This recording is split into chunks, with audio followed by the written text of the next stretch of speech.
ચાલો. નમસ્કાર વિદ્યાર્થી મિત્રો, હું રોહિત સોંદરવા ફરી આ એક અગત્યના નવા સેશન સાથે આપની સાથે આવ્યો છું.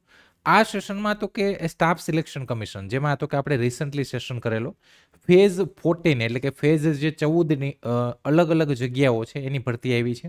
અહીંયા 10 પાસ ઉપર એ ભરતી છે કે એની ક્યાંય 12 પાસ ઉપર આવી છે, ગ્રેજ્યુએટ ઉપર. હવે આ ફેઝવાળી જે એક્ઝામ છે સમજીએ કે શું છે. તો સ્ટાફ સિલેક્શન કમિશનમાં 10 પાસ ઉપર આપણે ખબર છે MTS આવે છે, 12 પાસ ઉપર કમ્બાઇન હાયર સેકન્ડરી લેવલ આવે અને ગ્રેજ્યુએટ ઉપર CGL આવે. પણ એના વગરની તો કે ભાઈ ઘણા બધા એવા ડિપાર્ટમેન્ટ છે સેન્ટ્રલ ગવર્મેન્ટના કે ત્યાં ગણી ગાંઠી ક્યાંક 1, ક્યાંક 2, ક્યાંક 5, 10, 100, 200 આવી રીતના, એટલે કે નાની સંખ્યામાં જગ્યાઓ છે ખાલી હોય ને અલગ અલગ પદો ઉપર આ જગ્યા ખાલી હોય. તો આ બધાને મર્જ કરી અને રિજિયન વાઇઝ ફેઝમાં એક્ઝામ આવે છે. અને આ જ SSC ફેઝની એક્ઝામ જે 14મા ફેઝની એક્ઝામ છે એમાં 3003 જેવી જગ્યા છે. અલગ અલગ રિજિયન વાઇઝ વેકેન્સી છે, જેમાં આપણે વેસ્ટર્ન રિજિયન લાગે છે. એટલે તમારે વેસ્ટર્ન રિજિયન સિલેક્ટ કરવાનું, પહેલાં જોઈ લેવાનું કે ભાઈ 10 પાસ ઉપર ક્યાં છે, 12 પાસ ઉપર કઈ છે ગ્રેજ્યુએટ ઉપર, અને પછી તો કે પછી ફોર્મ ફિલિંગ કરવાનું છે. સેમ SSCમાં જેવી રીતના ફોર્મ ફિલિંગ કરીએ એ જ વસ્તુ કરવાની છે. આપણે અહીંયા સ્ટેપ બાય સ્ટેપ જોવાનું છે કે કઈ રીતના આનું ફોર્મ ફિલિંગ થશે. સૌથી પહેલાં તમારે કામ કરવું પડશે કે ભાઈ તમે 10 પાસ છો, 12 પાસ છો, ગ્રેજ્યુએટ છો, તો તમારે જોવું પડશે કે જગ્યા ક્યાં કઈ જગ્યા છે. તો એના માટે તો કે તમારી જે આ નોટિફિકેશન છે આપણા આ ટેલિગ્રામ ચેનલમાં જે તે ટાઈમે જે દિવસે આપણે સેશન લીધું આનું, એ જ દિવસે મેં આની ટેલિગ્રામમાં તો કે આની નોટિફિકેશન મેં આખી ફૂલ નોટિફિકેશન નાખેલી. એમાં તો કે તેમાં 39મા પેજ ઉપર તમારે જવાનું છે. ત્યાં તો કે અહીંયા એનેક્ઝર 3 છે, may be seen at the end of this notice. એમાં તો કે આ જે બ્લુ લાઇન છે ને ત્યાં સાઇટ આપેલી છે પોસ્ટ ડિટેલ, એની ઉપર તમારે ક્લિક કરવાનું છે. આની ઉપર તમે સીધા જેવા એની ઉપર ક્લિક કરો એટલે તમે ડાયરેક્ટ SSCની સાઇટ ઉપર જતા રહેશો. તો કે આ શેના માટે છે તો આપણે ચેક કરીએ છીએ કે કેમાં કેટલી પોસ્ટો છે, 10 પાસ 12 પાસ શું છે કઈ રીતના. અહીંયા તો કે અહીંયા સિલેક્ટ એક્ઝામિનેશનમાં ફેઝ જે 2026 છે તમારે સિલેક્ટ કરવાનું છે, ફેઝ 14. સિલેક્ટ રિજિયન તો આપણે વેસ્ટર્ન રિજિયન આવશે, અહીંયા વેસ્ટર્ન રિજિયન તમારે સિલેક્ટ કરવાનું છે. અને પછી તમારે આપવાનું છે સર્ચ આપશો એટલે તો કે અહીંયા સિલેક્ટ કરી લીધું મેં ફેઝ XIV એટલે કે 14/2026 સિલેક્શન પોસ્ટ. અહીંયા વેસ્ટર્ન રિજિયન સિલેક્ટ કર્યું અને પછી મેં આપ્યું સર્ચ ઉપર મેં આપ્યું એટલે અહીંયા નીચે તો કે આપણા વેસ્ટર્ન રિજિયનમાં જે વેકેન્સી હશે ને બધી બતાવશે. જો navigational assistant grade 2, senior technical assistant drawing, તો એવી બધી વેકેન્સી બતાવશે. તમે તો કે તમારે જો એની ક્વોલિફિકેશનને કંઈ પણ જોવું હોય તો અહીંયા એક્શન ઉપર જે આ આંખ જેવું દેખાય ને ઉપર ક્લિક કરીને તમે જોઈ શકો ક્વોલિફિકેશન કઈ માંગેલી છે, જગ્યાઓ કઈ છે તમે જોઈ શકો. અહીંયા તો કે અહીંયા મેં એક રેન્ડમલી એક પોસ્ટ સિલેક્ટ કરી. મેં આ WR અહીંથી કેટેગરી પણ તમે સિલેક્ટ કરી શકો છો, એટલે સીધી એ જ પોસ્ટ આવશે. મેં આ WR 10/126 સિલેક્ટ કરી, જે છે તો કે વેસ્ટર્ન રિજિયનમાં મલ્ટીટાસ્કિંગ સ્ટાફ છે નોન ટેકનિકલ, જે તો કે 10 પાસ ઉપર છે. અહીંયા તો કે અહીંયા આ 18,000થી એનો બેઝિક પે 18 થી 56,900 છે. અહીંયાની ઉપર એક્શન ઉપર હું ક્લિક કરું એટલે મને એની બધી માહિતી મળશે. જો મલ્ટીટાસ્કિંગ સ્ટાફ છે, આપણું વેસ્ટર્ન રિજિયન એટલે એમાં ગોવા, ગુજરાત અને મહારાષ્ટ્ર 3 જે આ છે એ સ્ટેટ કવર થાય. અહીંયા તો કે જોબ રિક્વાયરમેન્ટ શું છે, ડ્યુટીઝ શું રહેશે તમારી, એજ્યુકેશન ક્વોલિફિકેશન તો કે ભાઈ તમે 10 પાસ હોવા જોઈએ. સાથે સાથે તો કે તમારો પગાર અહીંયા બતાવશે. સ્કિલ ટેસ્ટ છે તો કે નહીં, અહીંયા બધું તમને આપેલું છે. કયા ડિપાર્ટમેન્ટમાં જગ્યા ખાલી છે એ પણ હશે. એની નીચે જશો તમારી ઉંમર કેટલી જોશે, મેલ ફિમેલ કોણ રિક્વાયર્ડ છે, સાથે તો કે સાથે બધું છે. જો અહીંયા PWD કેટેગરી જગ્યા કેટલી છે તો કે 70 જગ્યા છે ટોટલ, જેમાં તો કે જેમાં જનરલની 46 આવી પોસ્ટ વાઇઝ તમારે અલગ અલગ જોવું પડશે. ને મલ્ટિપલ પોસ્ટમાં તમે એપ્લાય પણ કરી શકો, કેમ કે સિંગલ એક્ઝામ લેવાય છે. એક્ઝામ તમારી હિન્દી અથવા ઇંગ્લિશ બેમાંથી એક ભાષામાં રહેશે. આ એક્ઝામ તમારી ગુજરાતીમાં નહીં હોય, હિન્દી અથવા ઇંગ્લિશ બેમાંથી તમારે એક ભાષામાં આ પરીક્ષા રહેશે. સિંગલ એક પેપર રહેશે CBT 1, અને એક જ તમે મલ્ટિપલ પોસ્ટ પણ સિલેક્ટ કરી શકો જો તમે એલિજિબલ હોય તો. હવે આ આપણે પોસ્ટનું થઈ ગયું તો કે પહેલાં તમને એટલું બેઝિકથી કોઈ નહીં કહે, પણ તમને અમે કહી દીધું પહેલાં પોસ્ટનું જોઈ લેવાનું. હવે તો કે આપણે એલિજિબલ છે એમાં મારે એપ્લાય કરવાનું છે. તો પહેલાં તો સૌથી હવે સ્ટાર્ટિંગ ગૂગલ ક્રોમમાં જાઓ, કોઈ પણ વેબ બ્રાઉઝરમાં જાઓ, SSC ઓનલાઈન લખો એટલે અહીંયા ssc.government.in આ સાઇટ આવશે, એની ઉપર ક્લિક કરો. સેમ પ્રોસિજર જે આપણે SSC GD, CGL, combine higher બધામાં ફોર્મ પ્રોસેસ જે છે એ જ પ્રોસેસ છે. અહીંયા ટીક કર્યું એટલે આ SSCની સાઇટ આવી ગઈ. જો તમે ફર્સ્ટ ટાઈમ SSCની સાઇટ ઉપર જતા હોય તમારે પહેલાં રજિસ્ટર કરવું પડશે, અને જો તમે પ્રીવિયસ પહેલાં રજિસ્ટર કર્યું હોય તો ડાયરેક્ટ લોગિન કરો. આપણે તો લોગિન રજિસ્ટરમાં પહેલાં જવાનું, આની ઉપર ક્લિક કરો. ફર્સ્ટ ટાઈમ એપ્લાય કરતા હોય તો તમારે જો તમારી પાસે પહેલાં રજિસ્ટ્રેશન નંબર પાસવર્ડ હોય તો ડાયરેક્ટ લોગિન કરો, ના હોય તો નવું બનાવવાનું. નવું બનાવવા માટે જો અહીંયા લખેલું છે ન્યૂ યુઝર રજિસ્ટર નાવ, આની ઉપર ક્લિક કરો. રજિસ્ટર નાવ ઉપર ક્લિક કરો એટલે તમારે આ 4 વસ્તુ બનાવવી પડશે. પહેલી વાર તમે સાઇટ ઉપર ગયા છો, તમારે personal detail, candidate name, identification, contact આ લખો, પાસવર્ડ ક્રિએશન, એડિશનલ ડિટેલ અને ડિક્લેરેશન. આ 4 વસ્તુ 4 સ્ટેપમાંથી આપણે પસાર થવાનું છે. કંઈ વાંધો નહીં, કન્ટિન્યુમાં જઈએ. કન્ટિન્યુમાં જઈને આગળ જાઓ એટલે પહેલાં આવે પર્સનલ ડિટેલ. પર્સનલ ડિટેલમાં તો કે શું તમારે એન્ટર કરવાનું છે. Do you have Aadhaar card? તો કે હા યસ હોય તો અહીંયા યસ કરો. Enter your Aadhaar card number એટલે કે તમારો આધાર કાર્ડ નંબર નાખો. એ જ આધાર કાર્ડ નંબર તમે અહીંયા બીજી વાર નાખો. એના પછી તો કે અહીંયા ડિક્લેર કરો કે હા ભાઈ બરાબર છે, આમ ને તેમ ડન. એના પછી તો કે અહીંયા કન્સેન્ટ આપો. કન્સેન્ટ આપી દીધું પછી સેન્ડ ઓટીપી. સેન્ડ ઓટીપી એટલે તો કે તમારો જે આધાર કાર્ડમાં જે નંબર હશે એમાં ઓટીપી જશે, એ જ ઓટીપી તમારે નાખી વેરીફાઈ કરો. Candidate name as per matriculation certificate એટલે કે 10મામાં જે પ્રમાણે તમારું નામ હોય એ પ્રમાણે અહીંયા નાખો. સેમ એ જ નામ અહીંયા નાખો. એની નીચે તો કે તમે ભવિષ્યમાં ભૂતકાળમાં એટલે ભવિષ્યમાં ક્યાંય પણ નામ ચેન્જ કર્યું છે, તમારું બદલું છે, જો બદલું હોય તો યસ, બાકી નો કરી દો. એની નીચે જ આવતો તો કે એની નીચે જો તમે ચેન્જ કર્યું હોય તો તમારું નવું નામ અહીંયા નાખવાનું અને એ જ નવું નામ અહીંયા નાખવાનું. જો બદલેલું હોય ભવિષ્યમાં તો અહીંયા જેન્ડર મેલ ફિમેલ સિલેક્ટ કરી લો 4 નંબરમાં. વેરીફાઈ જેન્ડર એટલે કે એક જ ડિટેલ બે વાર કરવી પડશે. 5 નંબરમાં જન્મ તારીખ નાખી દો, એ જ જન્મ તારીખ અહીંયા નાખી દો. 6 નંબરમાં તમારા પિતાનું નામ નાખો. હવે જો તમારા પિતા ભણેલા હોય, 10માની માર્કશીટ હોય તો એનું એ માર્કશીટ પ્રમાણે નામ નાખવાનું. જો ના ભણેલા હોય ને તો આધાર કાર્ડ પ્રમાણે નાખી દેવાનું. એની નીચે મમ્મીનું નામ તો મમ્મીનું પણ સેમ એવી જ રીતના. જો એ ભણેલા હોય, 10માની માર્કશીટ હોય તો એ પ્રમાણે, બાકી આધાર કાર્ડ પ્રમાણે. એની નીચે તો કે અહીંયા મેટ્રિક્યુલેશન એજ્યુકેશન બોર્ડ, કયા બોર્ડમાં તમે એજ્યુકેશન કર્યું છે. આપણે નોર્મલી તો કે ગુજરાત સેકન્ડરી એજ્યુકેશન બોર્ડ, તો એ સિલેક્ટ કરી લો. એ અહીંયા બે જગ્યાએ સિલેક્ટ કરો. 9 નંબરમાં તમારો રોલ નંબર. રોલ નંબર એટલે કે તમારો જે 10માનો રોલ નંબર છે અહીંયા નાખો. સી કરીને જે પણ આવે એ અહીંયા પણ નાખો. બે જગ્યાએ નાખો. બધી વસ્તુ બે તમે જે વર્ષમાં 10મું પાસ કર્યું હોય અહીંયા સિલેક્ટ કરો ને એ જ વર્ષ અહીંયા સિલેક્ટ કરો. 2 વાર આ થયું. એના પછી 11માં હાઈએસ્ટ લેવલ ઓફ એજ્યુકેશન એટલે કે તમે ઊંચામાં ઊંચી કઈ ડિગ્રી લીધેલી છે. તમે તો કે ભાઈ 12 પાસ સુધી અમુક ભણ્યા હોય, અમુક 10 પાસ સુધી ભણ્યા હોય, અમુક તો કે ગ્રેજ્યુએટ ઉપર સુધી ભણ્યા હોય, તો એ અહીંયા સિલેક્ટ કરી લો બંને જગ્યાએ. એના પછી 12 નંબરમાં કેન્ડિડેટ મોબાઈલ નંબર, તમારો જે ચાલુ વેલિડ નંબર હોય એ અહીંયા નાખો. તમારી ઈમેલ આઈડી 13 નંબરમાં નાખો અને પછી આપી દો સેવ નેક્સ્ટ. આ આપણે રજીસ્ટ્રેશન કરીએ છીએ. ઠીક છે. સેવ નેક્સ્ટ આપ્યું એટલે તો કે એનો મતલબ તો કે તમારું ઓટીપી ને ઈમેલ ને મોબાઈલને તમે વેરીફાઈ કરશો એટલે તમારો તો કે પાસવર્ડ ક્રિએશન થશે અને તમારું તો કે તમારું અહીંયા જે છે યુઝર ક્રિએશન થઈ જશે.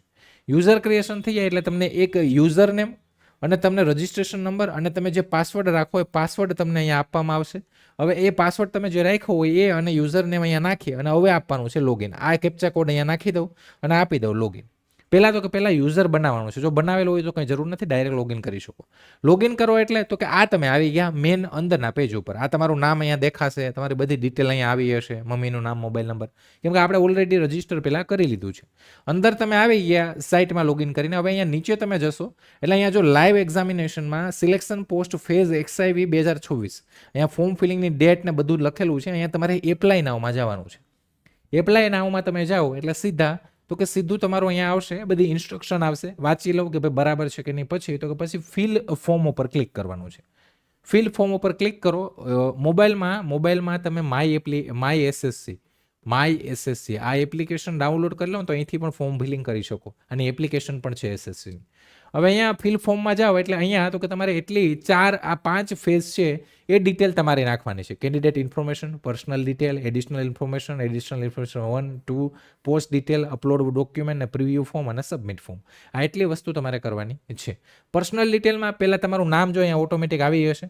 તમારું જો ચેન્જ કર્યું હોય તો એ નાખો. બાકી તમારા પિતાનું નામ અહીંયા આવી હશે કેમ કે આપણે રજિસ્ટ્રેશનમાં નાખ્યું હતું. એના પછી અહીંયા મમ્મીનું નામ આવી હશે. એની નીચે 5 નંબરમાં જન્મ તારીખ આવશે. અહીંયા 6 નંબરમાં તમારી જે જન્મ તારીખ પ્રમાણે એટલે કે 1/1/26ની આ 1/1/26 કે જે પણ હશે એ મુજબ તમારી જે પણ ડેટ 1/1/26 નહીં આવે આ પ્રિવિયસલી છે એટલે તમારું જે પણ હશે અહીંયા ઉંમર થતી આવી હશે. જેન્ડર તમારું જે મેલ ફિમેલ આવશે. કેટેગરી અહીંયા આવી હશે સિલેક્ટ કરેલી. Whether personal with benchmark disability yes no અહીંયા આવી હશે. યસ હોય તો પછી એ પ્રમાણે તમારે ડિઝેબિલિટી સર્ટિફિકેટ હોય અહીંયા નાખવાનું. Nationality citizen of India select કરી લો. કોન્ટેક્ટ ડિટેલ ફોર અધર નેશનલ્સ તો એ હોય તો ઠીક છે. વિઝિબલ માર્ક ઓન આઈડેન્ટિફિકેશન તો લેગ ટીલ એટલે કે તમારે તો કે તમારા શરીર ઉપર ક્યાંય તીલ હોય, કંઈ પણ ટપકું હોય, જે પણ હોય તો વિઝિબલ માર્ક તમે જે નાખ્યું હશે અહીંયા આવી હશે અથવા નાખી દો. મેટ્રિક્યુલેશન બોર્ડ તમારું અહીંયા આવી હશે. તમે કયા વર્ષમાં પાસ કર્યું 13 નંબર. 14 નંબરમાં તમારો રોલ નંબર આવી હશે. 15 નંબરમાં તમારું પરમેનન્ટ એડ્રેસ તો એ અહીંયા આવશે. સ્ટેટ ગુજરાત સિલેક્ટ કરી લો. એના પછી 15.3માં ડિસ્ટ્રિક્ટ આવશે, પિનકોડ આવશે, પછી તમારું કરસ્પોન્ડન્સ એડ્રેસ એટલે કે જો બંને સેમ હોય તો બંને જગ્યાએ સેમ એડ્રેસ આવશે. 17 નંબરમાં ઈમેલ એડ્રેસ આવી જશે. પછી 18 નંબરમાં મોબાઈલ નંબર આવી જશે. તો આ પર્સનલ ડિટેલ થઈ. હવે તો કે હવે તમારે આપવાનું છે નેક્સ્ટ આપો એટલે તો કે સેવ થઈ ગઈ, પર્સનલ ડિટેલ સેવ થઈ જાય એટલે કે તમે પછી ફરી પાછા આ પેજ ઉપર આવો તો ત્યાં ને ત્યાં રહીએ, કંઈ જાય નહીં. નેક્સ્ટમાં તો કે હવે સેકન્ડ સ્ટેજમાં આવ્યા એડિશનલ ઇન્ફોર્મેશન. એડિશનલ ઇન્ફોર્મેશન 1માં શું નાખવાનું છે? Whether you are x servicemen, જો તમે એક્સ સર્વિસમેન આર્મ ફોર્સિસમાં હોય તો યસ, બાકી no. Are you government employee, જો તમે government employee central state government હોય તો યસ, બાકી નો. એ ડાયરેક્ટ બે જ વસ્તુ કરવાની છે. સેવ નેક્સ્ટ આપી દીધું. સેવ નેક્સ્ટ આપ્યું એટલે સેવ થઈ ગયું. એના પછી તો કે એના પછી પ્રેફરન્સ ઓફ એક્ઝામિનેશન સેન્ટર આપવાના છે. તમારે 3 પ્રેફરન્સ આપવાના છે. અહીંયા રાજકોટે હશે, અમદાવાદે હશે, વડોદરા હશે, ગાંધીનગરે હશે. તો તમારે જે પણ તમારા નજીકના જે સેન્ટર હોય એ 3 પ્રેફરન્સ તમારે દેવાના છે. 3માંથી કોઈ એટલે બને ત્યાં સુધી તો પહેલું જે પ્રેફરન્સ હોય ને ત્યાં જ તમારી પરીક્ષા આવે. કદાચ ત્યાં તમને સ્લોટ ના મળ્યા હોય તો બીજા એ મળે. એટલે જો કે અહીંયા તો સ્લોટ સિલેક્શન નહીં આવે એટલે તમને મળી જાય. એટલે 3 તમારે જે એક્ઝામ આપવાના છે સેન્ટર સિલેક્ટ કરો. એની નીચે તો કે please refer two notice examination para number, એટલે કે તમારે જો કંઈ લહ્યો અથવા કંઈ પણ તમને કંઈ એડિશનલ ટાઈમ માટે કંઈ રિક્વાયરમેન્ટ એવું કંઈ હોય, ફિઝિકલ કોઈ લિમિટેશન્સ હોય તો યસ કરવાનું, બાકી નો કરી દેવાનું છે. સ્ક્રાઇબની રિક્વાયરમેન્ટ હોય, તમે દિવ્યાંગ હોય અને તમારે સ્ક્રાઇબની જરૂરિયાત હોય તો યસ, બાકી આ બધામાં ઓટોમેટિક આવી રીતના બ્લેન્ક આવી હશે. અહીંયા એક જગ્યાએ નો કરવાનું રહેશે. મીડિયમ ઓફ CBE એટલે કે કોમ્પ્યુટર બેઝ એક્ઝામ છે એ કયા મીડિયમમાં તમારે દેવાની છે? ઇંગ્લિશ કે હિન્દી? બે ઓપ્શન આવશે અહીંયા. તો તમને જે પણ ફાવતું હોય ઇંગ્લિશ હિન્દીમાંથી કે જે એમાં તમે પરીક્ષા દઈ શકો એ અહીંયા બેમાંથી એક સિલેક્ટ કરવાનું છે. એ ભાષામાં તમારું પેપર આવશે. એ જ તમારે અહીંયા વેરીફાઈ કરવાનું છે, એટલે કે 2 વાર નાખવાનું છે. ઇંગ્લિશ હિન્દી જો છે ને બેમાંથી એક આવશે. એ જ પહેલામાં તમારી પરીક્ષા આવશે. પછી આપી દો સેવ નેક્સ્ટ. સેવ નેક્સ્ટ આપ્યું એટલે આ પણ સેવ થઈ ગયું. એના પછી તો હવે પર્સનલ ઇન્ફોર્મેશન પત્યું. પોસ્ટ રિલેટેડ ડિટેલ અહીંયા તો કે અહીંયા રિજિયન સિલેક્ટ કરો, western region. Post code select કરી લો. પોસ્ટ નેમ, કઈ પોસ્ટ માટે એપ્લાય કરો એ ઓટોમેટિક તમે કોડ સિલેક્ટ કરશો એટલે અહીં આવી જશે. Level of post matriculation 10th. આ પણ જો એટલે આપણે શરૂઆતમાં પોસ્ટ જોઈ હતી. એના પછી તો કે કેન્ડિડેટ ક્વોલિફિકેશન, તમારી હાઈએસ્ટ ક્વોલિફિકેશન કઈ છે અહીંયા સિલેક્ટ કરી લો. કંઈ પણ હોય વધારાની એડિશનલ ડિટેલ તો નાખવાની, બાકી આ રહેવા દેવાનું. Essential qualification for the post, તો કે ભાઈ આના માટે 10મું પાસ અથવા ITI તમે હોય તો ચાલે. આઈ હેવ રીડ એની ઉપર ટીક માર્ક કરો. Do you have possess required essential qualification for the post, તો કે હા એના માટે છે. Do you possess required experience for the post, તો જો એક્સપિરિયન્સ હોય તો યસ કરવાનું, બાકી અહીંયા નોટ એપ્લિકેબલ કરી નાખવાનું. નોટ યસ કરશો ને તો એક્સપિરિયન્સ ડિટેલ નાખવાની આવશે, બાકી નોટ એપ્લિકેબલ કરશો તો કંઈ નહીં આવે. વેધર સિકિંગ એજ રિલેક્સેશન, જો એજ રિલેક્સેશન તમારે જરૂરી હોય તો ઠીક છે, બાકી નો કરી અને આપી દેવાનું સેવ નેક્સ્ટ. થોડું લેન્ધી છે ફોર્મ, પણ ઇઝીલી આરામથી સ્ટેપ બાય સ્ટેપ ભરશો એટલે થઈ જશે. હવે એવું અપલોડ ફોટોગ્રાફ. હવે આ થોડુંક માથાકૂટવાળું કામકાજ છે. હવે તો કે આપણે આ બધું ભરી દીધું, હવે આપણે અહીંયા આવ્યા અપલોડ ફોટોગ્રાફ ઉપર. ફોટોગ્રાફ ઉપર આવો એટલે તમારે તો કે તમારે ફોટોગ્રાફ અપલોડ કરવા માટે શું કરવાનું? તમારે mobile my SSC application download કરવાની. એમાં ડેશબોર્ડમાં જવાનું, એમાં માય એપ્લિકેશનમાં તમે જાશો લોગિન કરીને એટલે ત્યાં તમને આ બતાવશે સેમ તમારું જે પેન્ડિંગ ફોર્મ હશે ને એની ઉપર ક્લિક કરી અને તમારે ત્યાંથી ફોટોને અપલોડ કરવાનું છે. અને પછી આધાર પહેલાં ઓથેન્ટિકેશન કરો, પહેલાં આધાર વેરીફાઈ કરી તમારો ફેસ વેરીફાઈ કરવાનો છે ને ફોટોને બધું અપલોડ કરવાનું છે. તો આ આખી પ્રોસિજર છે એના નોટિફિકેશનમાં લખેલી છે. પછી અહીંયા લાઈવ ફોટો અપલોડ કરવાનો, તમારે આધાર ઓથેન્ટિકેશન થઈ ગયું પછી તમારે લાઈવ ફોટો અપલોડ કરવાનો અને છેલ્લે તમારો સિગ્નેચરનો ફોટો અપલોડ કરવાનો. 3 વસ્તુ અપલોડ કરવાની છે. હવે તો કે માય SSC એપ્લિકેશનમાં જાઓ ને એટલે પહેલાં આધાર ઓથેન્ટિકેશન આવશે. અહીંયા ટીક કરી આધાર ફેસ ઓથેન્ટિકેશન કરશો એટલે આવી રીતના આ બધી તમારું માંગશે. યસ કરી પ્રોસીડ કરી અને તમારો ફોટો છે ને ઓટોમેટિક કેપ્ચર થઈ જશે. કેપ્ચર થઈ જાય એટલે આવી રીતના ફેસ ID વેરિફિકેશન સક્સેસ કરીને આવી જશે. જો અમે મોબાઈલના સ્ક્રીનશોટ અહીંયા રાખ્યા છે. હવે તમારું ફેસ ઓથેન્ટિકેશન થઈ જાય પછી કેપ્ચર લાઈવ ફોટો, તમારો લાઈવ ફોટો અપલોડ કરવાનો છે. લાઈવ ફોટો અપલોડ કરવા માટે તો કંઈ કેપ્ચર લાઈવ ફોટો ઉપર અપલોડ કરજો. એપ્લિકેશનમાં થશે આ બધું મોબાઈલમાં. અહીંયા તો કંઈ ફોટો અપલોડ થઈ ગયો પછી નીચે તો કે અપલોડ યોર સિગ્નેચર. સિગ્નેચર તમારી પણ જે હોય 10 થી 20 KBમાં હોવી જોઈએ અને એ સાઇન તમારે અહીંયા અપલોડ કરવાની છે અને અપલોડ થાય પછી સેવ નેક્સ્ટ આપી દેવાનું છે. સેવ નેક્સ્ટ આપશો એટલે તમારા ડોક્યુમેન્ટ છે બધા સક્સેસફુલી અપલોડ થઈ જશે. તો અહીંયા ક્યાંય ને ક્યાંય થોડું માથાકૂટવાળું છે, પણ પહેલેથી માય SSC એપ્લિકેશનમાં જ સીધું તમારે ડાયરેક્ટ ત્યાંથી જ ફોર્મ ભરવાનું ચાલુ કરી દેવાનું. તમે ગૂગલ ક્રોમમાં ના જવું હોય ને તમારે ડાયરેક્ટ એપ્લિકેશન ઉપર ફોર્મ ભરવું હોય તો તમે ભરી શકો. આ થઈ ગયું. પછી અહીંયા રિવ્યૂ આવશે તો તમારું આખું ફોર્મ આવશે. આ એગ્રી ઉપર ક્લિક કરી દેજો. આ કેપ્ચા કોડ અહીંયા નાખી અને સબમિટ આપી દેજો.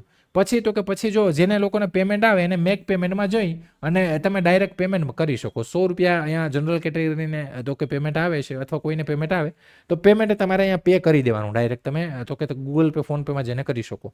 તો આ થયું. આ એટલી વસ્તુ કરશો ને ત્યારે તમારું ફોર્મ ફિલિંગ જે છે તો કે એ તમારું કમ્પ્લીટ થશે.